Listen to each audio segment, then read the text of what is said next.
مطلوب یہ ہے اور دنیا میں سرکار انسانوں سے تقاضا اور مطالبہ یہ ہے کہ وہ اس میں عمل کے ساتھ زندگی گزارے، یعنی اعمال صالحہ کرتے ہوئے اس دنیا کے روز و شکل رہنے چاہیے۔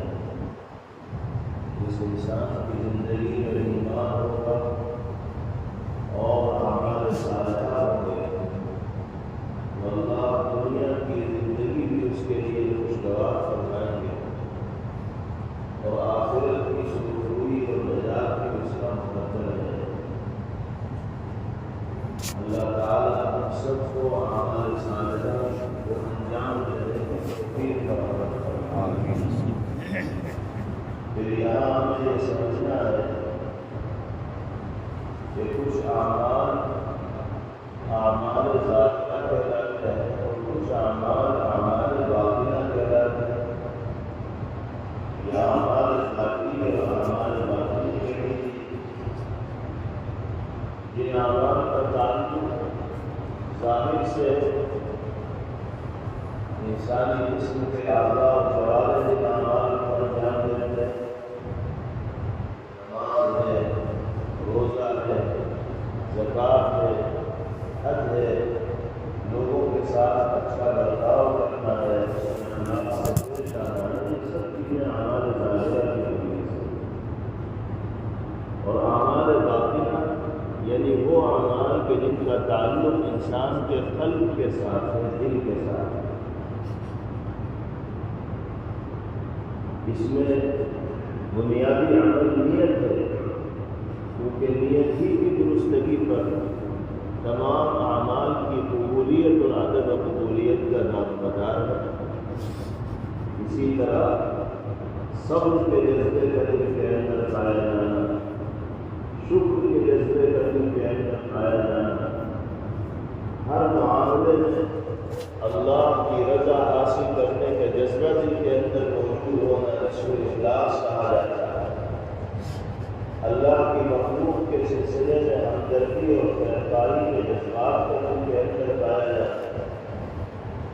بڑوں کے سلسلے میں عظمت و احترام کے جذبات کا دل میں موجود ہونا، چھوٹوں کے سلسلے میں شفقت و محبت کے جذبات کا پایا جانا، یہ وہ سب اعمال صالحہ ہیں جن کا تعلق باطن کے ساتھ ہے۔ اللہ کی طرف سے مطالبہ یہ ہے کہ تمہاری زندگی کے ظاہری اعمال بھی درست ہونے چاہیے اور باطنی اعمال بھی درست ہونے چاہیے۔ ہمارا یہ وعدہ ہے کہ ہم دنیا کی زندگی کو خوشگوار کریں گے اور آخرت میں بھی عزتیں اور سعادتیں اور کامیابیاں عطا کریں گے۔ جیسے ارشاد ربانی ہے، من عمل صالحا من ذکر او انثى وهو مؤمن فلنحيينه حیاة طیبہ، کہ جو ایماندار آدمی آپ وہ مرد ہو یا عورت اعمال صالحہ سے متصف ہو کر زندگی گزارے گا، ظاہر و باطن کو درست رکھتے ہوئے زندگی گزارے گا، فَلَنُحْيِيَنَّهُ حَيَاةً طَيِّبَةً، تو ہم اس کو خوشگوار زندگی لازمی طور پر عطا کریں۔ ہم سب اسی بات کے خواہشمند ہیں اور ہر شخص کو اسی بات کا متوجہ ہونا چاہیے کہ اللہ اس کو عافیت کی زندگی عطا فرمائے، خوشگوار زندگی نصیب فرمائے۔ لیکن یہ آرزو اور تمنا کب پوری ہوگی؟ جب اعمال ظاہرہ اور باطنہ شریعت و سنت کے مطابق انجام دیے جا رہے ہیں۔ حضرات مشائخ، صوفیاء کرام اور بزرگان دین کے زیر تربیت انسان کو ایسی ہی زندگی گزارنے کا طریقہ سکھایا جاتا ہے جس میں وہ اپنے ظاہر کو بھی اللہ کی مرضی کے مطابق بنانے میں کامیاب ہو جائے اور اپنے باطن کو بھی اللہ کی مرضی کے مطابق بنانے میں کامیاب ہو جائے۔ ان لذتوں کا خلاصہ اور نچوڑ یہی ہوگا۔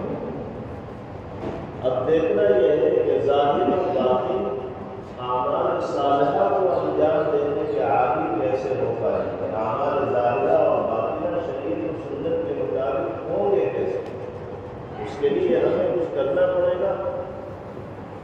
یہ بحث خانقاہ میں آنے سے بات بن جائے گی، ملاقات سے بات بن جائے گی، تو یہ بات ہمیں ذہن نشین کر لینی چاہیے کہ اپنے آپ کو درست کرنے کے لیے، سنوارنے کے لیے، راہ راست پر لانے کے لیے، اللہ کی مرضی کے مطابق زندگی گزارنے کے لیے جتن کرنے پڑتے ہیں، محنت کرنی پڑتی ہے، قربانیاں دینی پڑتی ہیں۔ اللہ اور اس کے رسول صلی اللہ علیہ وسلم کے احکامات پر عمل کرنا ہوتا ہے تو اللہ کبھی کسی نیک کام کرنے والے کے اجر کو ضائع نہیں کرتا۔ ان اللہ لا یضیع اجر المحسنین، اللہ تعالیٰ نیکوکاروں کے اجر کو اور بدلے کو ضائع نہیں کرتا۔ بعض لوگ یہ سمجھتے ہیں کہ شیخ کی نگاہ پڑ جائے گی تو دل کی دنیا بدل جائے گی، ہمیں کچھ کرنا دھرنا پڑے گا نہیں، تو بخود ہم صراط مستقیم پر گامزن ہوتے چلے گئے۔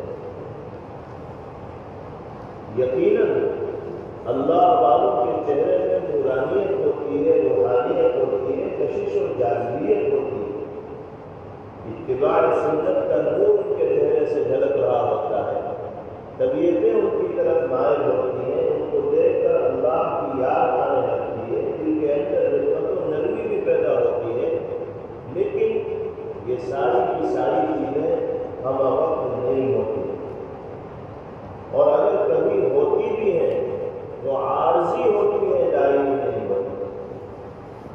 ہمیں تو وہ حصہ اختیار کرنا ہے جس سے ہمیشگی کے ساتھ اعمال صالحہ ہماری زندگی کے اندر آ جائے اور شریعت و سنت کے تقاضے کے مطابق ہم زندگی گزارنے والے بن جائیں۔ حضرات صوفیاء کرام کی اصطلاح میں اس کو تصوف سے تعبیر کیا جاتا ہے۔ یہ ایک ملکہ ہوتا ہے، ایک مہارت ہوتی ہے جو اللہ کسی کو بھی عطا فرما سکتے ہیں کہ کسی پر نگاہ ڈالی، اس کے دل پر اثر ہوا اور طاعت کی طرف اس کی طبیعت مائل ہوئی،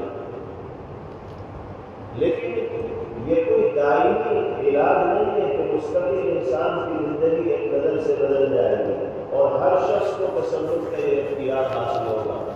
کبھی کسی کی ذات سے یہ عمل ہو جاتا ہے، کبھی نہیں ہوتا، اگر ایسا نہیں ہوتا تو حضرات انبیاء کرام علیہ الصلاۃ والتسلیم کو ایمان کی دعوت کے سلسلے میں محنت کی ضرورت کیوں پیش آئی؟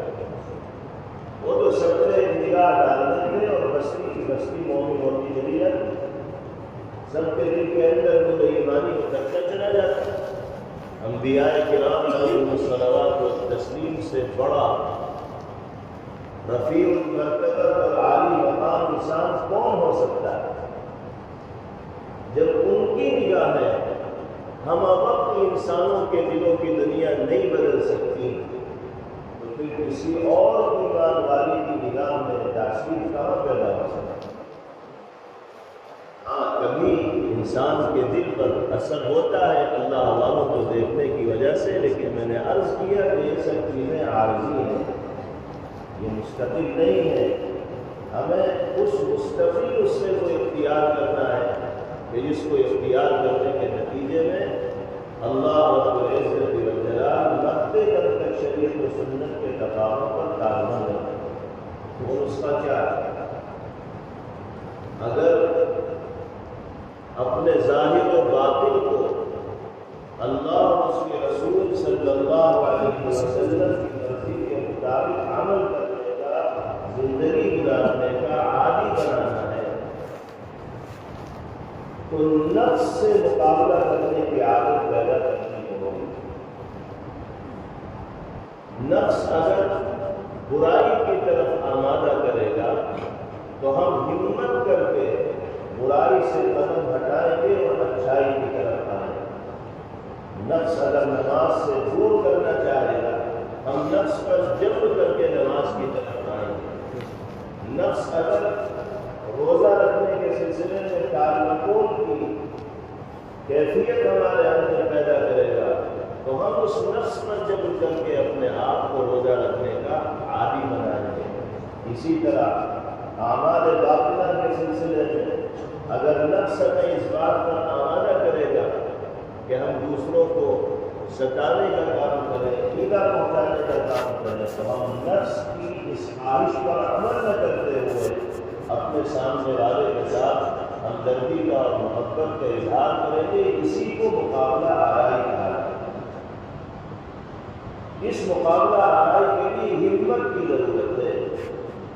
نفس کو جو برائی کا حکم دینے والا ہے اپنا دشمن تصور کرنا چاہیے، کیونکہ وہ شیطان کا اعلی کار بنا ہوا ہے، اور دشمن کا مقابلہ چستی کے ساتھ ہو تو کامیابی ملتی ہے، سستی کے ساتھ اگر دشمن کا مقابلہ کیا جائے تو دشمن ڈھیر کر دیتا ہے، دشمن جیت جاتا ہے اور سامنے والا ہار جاتا ہے۔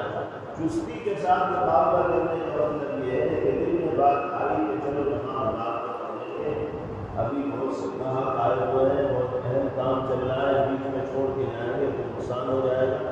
یہ ہے وہ مساوس جو شیطان کی طرف سے دل میں پیدا کیے جا رہے ہیں اور نفس نماز سے دور کر رہا ہے۔ ہم ہمت کے ساتھ اور طاقت کے ساتھ نفس کا مقابلہ کریں اور اللہ کی نعمتوں کا استحضار اپنے دل کے اندر رکھیں، اور یہ فیصلہ کریں کہ کچھ بھی ہو وقت پر ہمیں نماز ادا کرنی ہے۔ راضی کو دینے والی ذات تو اللہ کی ہے، جس نے اس وقت 5 بار دکان پر بھیجے رکھے ہیں، نماز پڑھ کے آئیں گے تو وہ 10 اور 15 کے دیکھ سکتے ہیں۔ یقین کی اس کیفیت کے ساتھ ہمت سے جب دشمن کا مقابلہ کیا جائے گا تو پھر اللہ کامیابی عطا فرمائیں گے، اور اس طرح مقابلے کی عادت جب انسان بنا لے گا تو وہ اپنے ظاہر و باطن کو اعمال صالحہ پر چلنے کا عادی بنا سکتا ہے، کبھی بھی نفس کے مقابلے میں سستی کا مظاہرہ نہیں کرتا۔ علامہ بوصیری علیہ الرحمہ نے قصیدہ بردہ میں ایک شعر لکھا ہے، عربی شعر ہے، والنفس كالطفل إن لم تهمله شب على حب الرضاع۔ انسان کا جو نفس ہے وہ دودھ پیتے بچے کی طرح ہے۔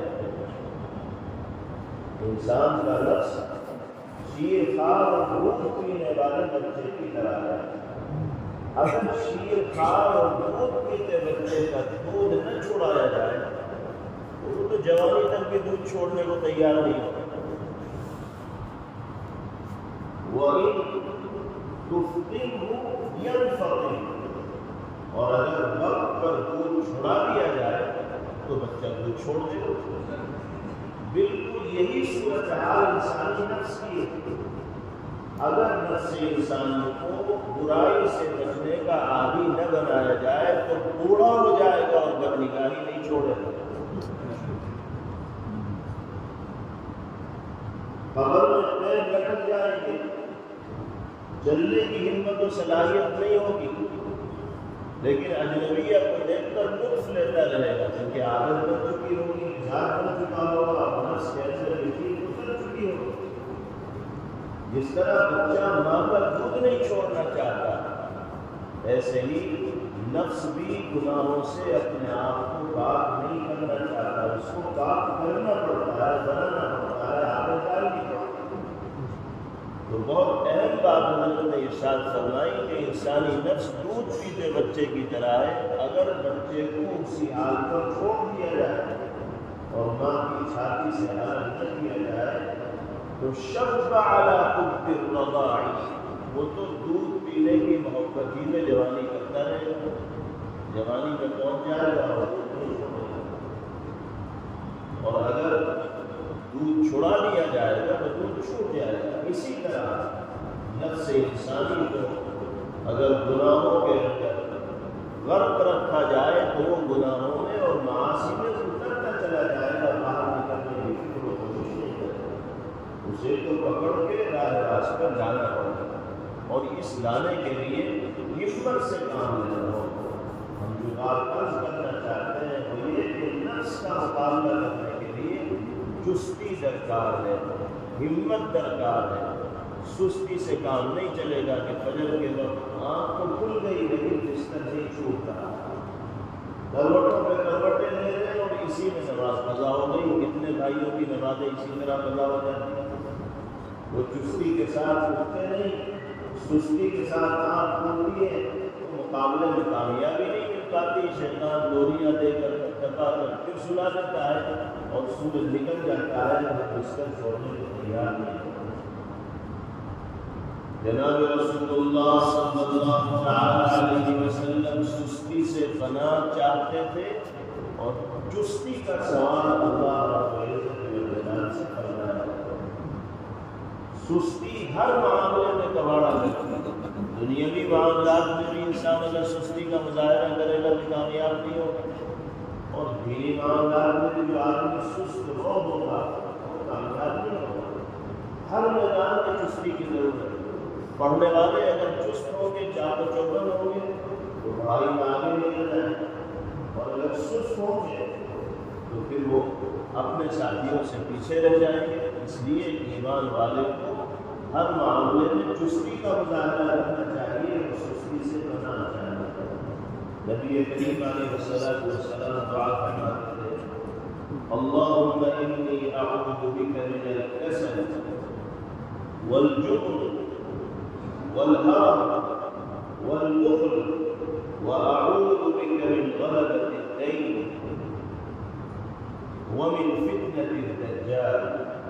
اے اللہ میں آپ سے پناہ چاہتا ہوں اس کے سلسلے میں، سستی کے سلسلے میں، کہ سستی میرے اوپر حاوی اور غالب نہ ہو. بزدلی سے میں بچا رہا ہوں. ارذل عمر یعنی بڑھاپے کی اس عمر میں نے پہنچوں کہ جس میں بوڑھا اور بچہ برابر ہو جاتا ہے، اس کا دماغ بھی کام نہیں کرتا، معذوری کی زندگی گزارنے کا انسان مجبور ہو جاتا ہے. اسی طرح قرض کے بوجھ تلے دبنے سے آپ پناہ چاہا کرتے تھے. فتنہ دجال سے پیغمبر علیہ السلام پناہ چاہا کرتے تھے. تو نبی کریم علیہ السلام کی جو دعائیں ہوتی ہیں یہ صرف دعا نہیں ہوتی بلکہ اس میں امت کے لیے سبق بھی ہوتا ہے. آپ نے اگر سستی سے پناہ چاہی تو امت کو یہ سبق دیا کہ چستی اپنے اندر پیدا کرو اور سستی دور کرنے کی فکر و کوشش کرو.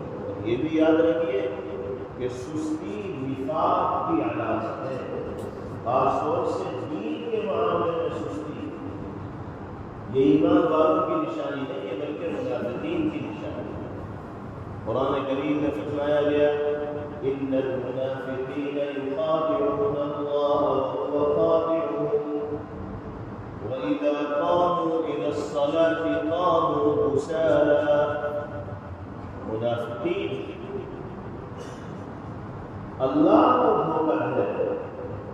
منافقین اللہ کو دھوکہ دے رہے ہیں. دل کے اندر چور ہے، کفر و نفاق بنا ہوا ہے، اور ظاہر سے اور زبان سے اسلام و ایمان کا اظہار کر رہے ہیں. تو یہ سوچ رہے ہیں کہ ہمارے اس عمل کا کسی کو پتہ نہیں چلے. اللہ تعالی بذات الصدور ہے، جن کے بھید اور راز کو جاننے والے ہیں. منافق اپنے اس عمل کے ذریعے اللہ کو دھوکہ دے رہے ہیں. وہ خادع، حالانکہ اللہ کو وہ کیا دھوکہ دیتے ہیں، وہ خود دھوکہ کھا رہے ہیں. اور پھر اللہ نے فرمایا وَإِذَا قَامُوا إِلَى الصَّلَاةِ قَامُوا كُسَالَىٰ. منافقین کا طریقہ یہ ہے کہ نماز کو آتے ہیں تو سستی کے ساتھ نماز میں کھڑے ہوتے ہیں. دیکھنے سے اندازہ ہوتا ہے کہ ان کا دین ہی میرا نماز بہت بھاری پڑ رہا ہے. نماز پڑھنا بڑی گرانی گزر رہی ہے. کبھی ایک ٹانگ پہ بوجھ ڈال کے کھڑے ہیں، کبھی دوسری ٹانگ پہ بوجھ ڈال کے کھڑے ہیں، کبھی ادھر کو ہو رہے ہیں، کبھی ادھر کو ہو رہے ہیں. سکون نہیں پایا جاتا. وہ تو دیکھنے سے کیفیت کا اندازہ ہو جاتا ہے. تو قرآن پاک میں سست روی کا شکار منافقین کو کہا گیا ہے. اگر واقعی ایمان والے بھی دینی معاملات میں سستی کا مظاہرہ کریں گے تو وہ ایمانی صفات سے محروم ہو کر منافقین کی صفات کو اختیار کرنے والا ہے. اس لیے ہمیں دینی معاملات میں بالخصوص چستی کا مظاہرہ کرنا چاہیے. تبھی ہم اپنے ظاہر و باطن کو شریعت و سنت کے مطابق چلانے میں کامیاب ہو کر رمضان کا یہ مبارک مہینہ اور اس مبارک مہینے کا یہ عشر اخیرہ بھی اگر عبادت و طاعات کے بعد میں چستی کے ساتھ نہ گزرے تو پھر زندگی کا کون سا مرحلہ ایمان والا چستی کے ساتھ گزرا؟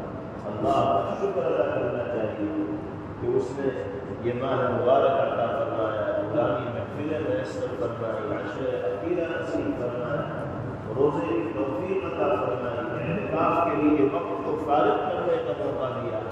ان گنت نعمتیں ہیں اللہ رب العزت والجلال کی۔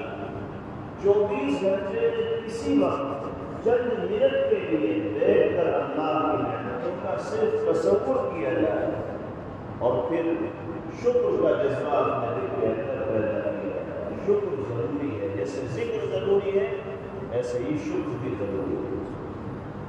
شکر کا مطلب اللہ کی نعمتوں کا تصور کرنا، اللہ کے منعم ہونے کو جاننا اور پھر اپنے دل کو اللہ رب العزت والجلال کے لیے مشکور بنانا، اپنے دل سے شکر کے جذبات کا اظہار کرنا، زبان سے اللہ کی حمد و ثنا کرنا۔ قرآن پاک میں فرمایا گیا لئن شکرتم لأزیدنکم، اگر میری نعمتوں کے قدردان بنو گے، شکر گزار بنو گے، تمہیں زندگی میں مزید نعمتیں تمہیں عطا کروں، اور اگر ناشکری اور نافرمانی کرو گے تو میری گریفت اور فقر بھی ہو سکتا۔ اللہ کے حبیب جناب محمد رسول اللہ صلی اللہ علیہ وسلم ذکر و شکر کے بہت عادی تھے اور دعا فرمایا کرتے تھے پیغمبر علیہ السلام، رب اجعلنی لک ذکارا لک شکارا لک رہارا، اے اللہ مجھے اپنا خوب ذکر کرنے والا بنائیے۔ ذکار مبالغہ کا صیغہ ہے، یہ نہیں فرمایا کہ اللہ مجھے اپنا ذکر کرنے والا بنائیے، بلکہ یہ فرمایا کہ بہت زیادہ ذکر کرنے والا بنائیے۔ پھر فرمایا کہ اللہ مجھے اپنا بہت شکر ادا کرنے والا بنائیے، اور پھر سوال کیا کہ اللہ آپ مجھے اپنی ذات سے بہت زیادہ ڈرنے والا بنائیے۔ یہ دعا کر کے نبی کریم علیہ السلام نے ہمیں سبق دیا ہے کہ تم بھی ذاکر و شاکر بن کر دنیا میں زندگی گزارو، اللہ کو یاد کرو، اس کی نعمتوں کا استحضار کرو اور اس کے خوف و خشیت سے اپنے دل کو آباد کرو۔ حضرت معاذ رضی اللہ تعالیٰ عنہ نبی کریم علیہ السلام نے دعا تلقین فرمائی تھی اور بڑی محبت کے ساتھ اسے ارشاد فرمایا تھا کہ یا معاذ انی لأحبک، اے معاذ مجھے تم سے محبت ہے۔ دوبارہ فرمایا تھا واللہ انی لأحبک، قسم خدا معاذ نے تمہیں دل سے چاہا۔ اس سے آپ حضرت معاذ رضی اللہ عنہ کو اپنی جانب متوجہ فرمایا۔ ان دو جملوں کے بعد جب پوری طرح حضرت معاذ رضی اللہ تعالیٰ متوجہ ہو گئے تو نبی کریم علیہ السلام نے فرمایا اوصیک یا معاذ، معاذ تم میرے محبوب ہو، میں تمہیں ایک نصیحت کرتا ہوں اور ایک تاکید کرتا ہوں۔ وہ نصیحت یہ ہے کہ کسی نماز کے بعد یہ دعا کبھی نہ چھوڑو، لا تدعن فی دبر کل صلاۃ تقول، کسی نماز کے بعد یہ دعائیہ جملہ کبھی نہ بھولنا، اس کو ضرور اپنی زبان سے ادا کرنا۔ ہمیں بھی وہ دعا یاد رکھنی چاہیے، اس کا معنی اور مفہوم بھی ذہن نشین کرنا چاہیے اور اس کا اہتمام ہونا چاہیے۔ دعا کیا ہے؟ اللہم اعنی علی ذکرک و شکرک و حسن عبادتک، اے اللہ میری مدد فرما دیجیے کہ میں آپ کا ذاکر بندہ بن جاؤں، آپ کی نعمتوں کا شکر ادا کرنے والا بن جاؤں اور آپ کی عبادت کو سلیقے کے ساتھ بہترین انداز میں انجام دینے والا بن جاؤں۔ کتنی جامع دعا ہے، جس انسان کے حق میں یہ دعا قبول ہو گئی اس کا بڑا پہاڑ ہے، کیونکہ جو ذاکر بن گیا، شاکر بن گیا،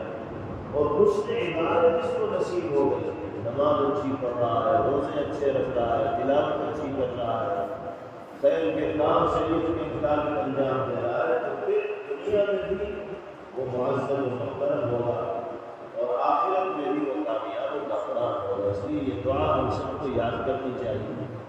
پیغمبر علیہ السلام کی زبان مبارک سے ادا ہونے والے دعائیں جو ملک کی تاثیر ہی کچھ ہوتی ہے، وہ اللہ کی بارگاہ میں مقبول ہوتی ہیں دعائیں جو نبی پاک علیہ السلام کے الفاظ بنائی ہیں۔